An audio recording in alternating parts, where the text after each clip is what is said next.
Deicide made his way uphill toward his old friend and mentor, the Great White, a Grade 3 Eater and chief commander of the Deathless Array. He had known the man nearly all his life and owed much of what he knew about fighting and warfare to him. Deicide stood next to the taller man and overlooked the throngs of dejected and weary people below. White's face was stern, as always, his skin the color of chalk. His eyes were dead blue discs, and his slick-back hair was a dark gray. When the two met many centuries ago, White was a political prisoner. He had been sentenced to a life of servitude on the mines of 2302 Ferguson, a large asteroid that held a temporary mineral refinery for the few investors still occupying Earth.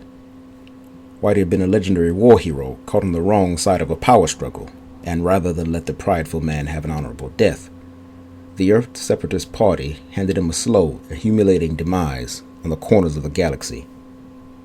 As an adolescent, Deicide had been tasked to commandeer the ship transporting White through a desolate stretch of space.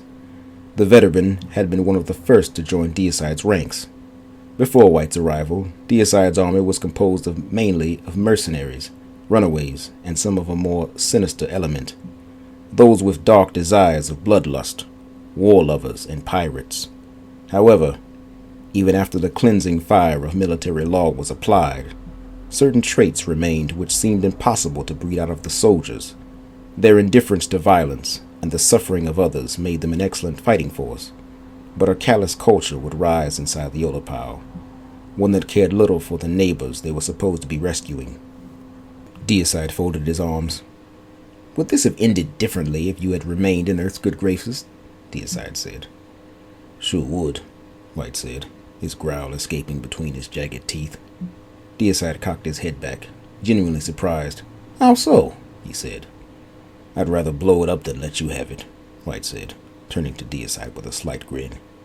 "Yet you've only preached against scorched earth tactics," Deicide said. "How else do you spite an enemy that wants to steal the whole earth?" White said. Deicide gnawed on the inside of his lips as he reached for an answer. "Then I suppose I should thank them for ridding themselves of you," he said. Deicide grinned, but found it hard to keep his smile as his eyes fell on White's left wrist. A silver bracelet was there, with the inscription, "Do not revive." He remembered approving White's request some time ago, but this was the first time he had seen the man wearing it. Deicide wondered if White had really had enough, or had he somehow been spooked by the stories of humans losing their minds after numerous recycles. The Great White had always seemed indefatigable, never once showing any signs that his health, mental or otherwise, was degrading. It was only when that chit came across his desk did Deicide remember that White had started life as a human, and in the space provided for the reason for termination of services was only, "I'm tired, Aunt."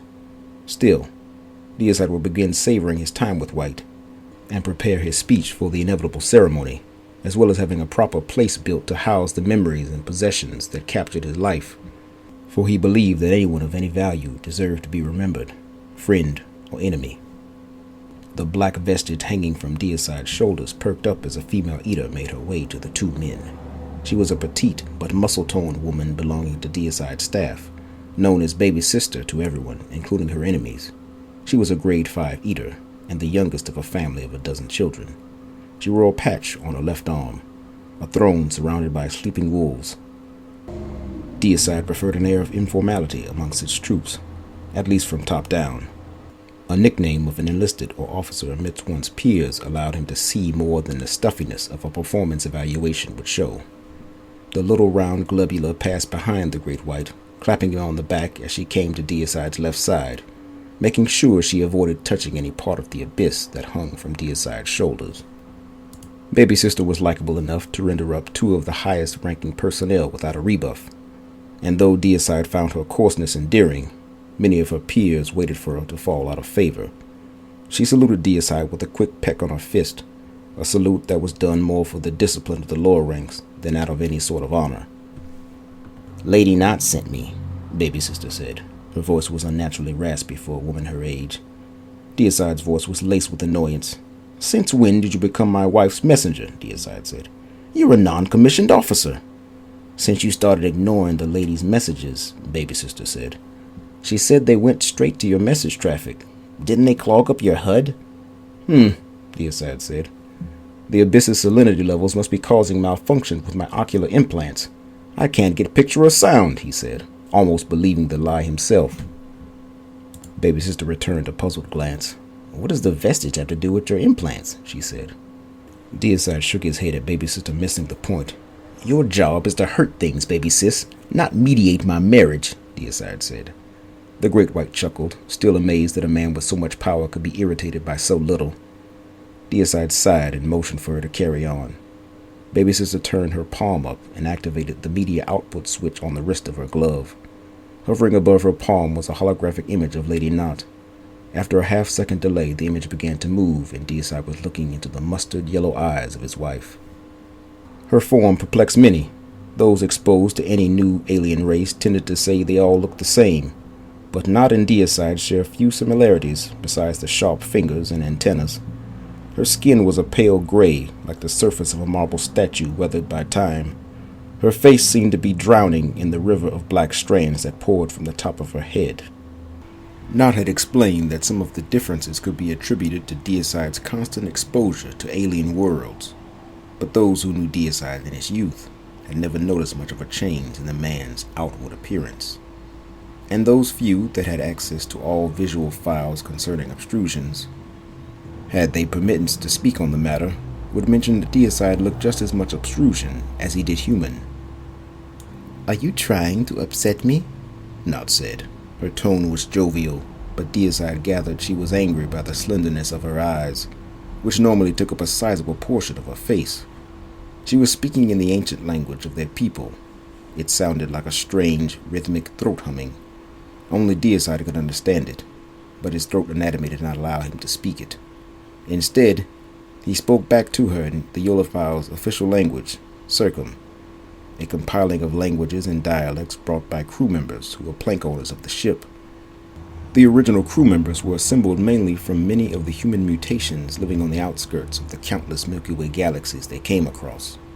The squat Glebula, the long-limbed Aberonians, with a sprinkling of the fair-skinned Homosoliums.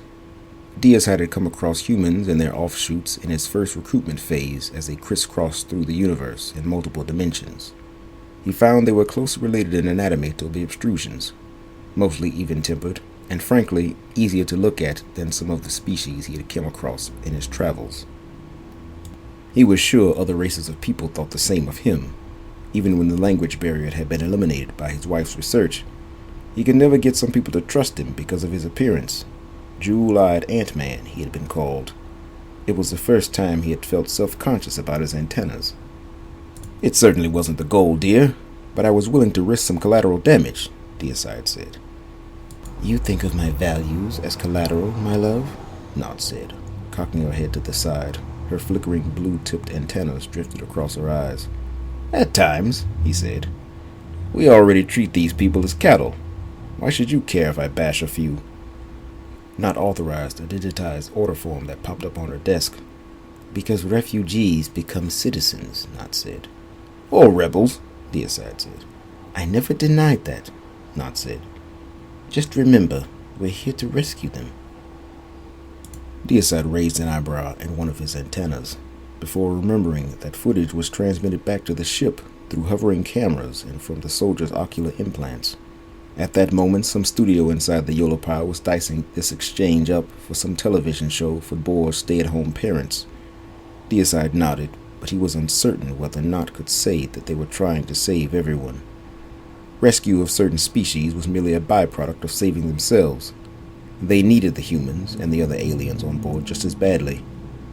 Deicide and Knott could not rebuild their own race by themselves. And who was it that sent me here? Deicide said. Who said we needed a higher ratio of humans? I told you to show a bit of muscle, not humiliate them. If only you'd extend the same fist to your army, Knott said. They do as I ask, nothing less, Deicide said, putting his arms around baby sister and the great white. They're knuckle-dragging clods, Knott said. Deicide squeezed his companions tighter. Don't talk about my beloveds like that, he said. I was referring to the rest of your ranks, Knott said.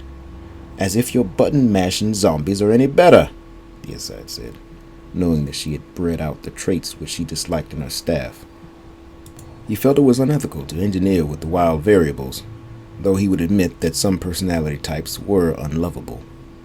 "I'll be in your office," she said, then cut the connection